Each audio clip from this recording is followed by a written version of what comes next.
आपण पाहत आहात आपल्या हक्काचे प्रतिध्वनी न्यूज। मिरजेत पहाटे भीषण आग, शॉर्ट सर्किटमुळे टँकर, 2 दुचाकी व पार्किंग शेड जळून खाक, सुदैवाने जीवितहानी टळली।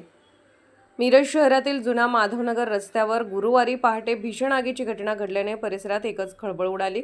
पत्र्याच्या पार्किंग शेडमध्ये उभ्या असलेल्या एका टँकरला शॉर्ट सर्किटमुळे आग लागल्याचा प्राथमिक अंदाज व्यक्त करण्यात येत आहे। काही क्षणातच आगीने रौद्ररूप धारण करत टँकर, 2 दुचाकी आणि संपूर्ण पार्किंग शेडला आपल्या विळख्यात घेतले। आगीच्या उंच ज्वाळा आणि धुराचे लोट पाहून परिसरातील नागरिकांमध्ये भीतीचे वातावरण निर्माण झाले। घटनेची माहिती मिळताच पोलीस व अग्निशमन दलाचे जवान तातडीने घटनास्थळी दाखल झाले।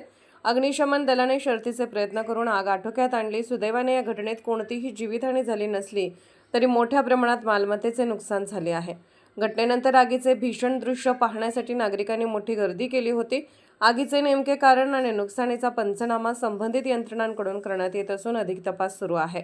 दरम्यान मिरज जुना माधवनगर रस्त्यावर पेट्रोल व डिझेल वाहतूक करणाऱ्या टँकरसाठी अशा प्रकारचे अनेक पत्र्याचे शेड असल्याचे स्थानिक नागरिक सांगतात। या शेडमध्ये टँकर पार्किंग तसेच किरकोळ दुरुस्तीची कामे केली जात असल्याची चर्चा आहे। मात्र या शेडचा अधिकृत वापर नेमका कशासाठी केला जातो याबाबत स्पष्ट माहिती उपलब्ध नसल्याने प्रश्नचिन्ह उपस्थित होत आहे।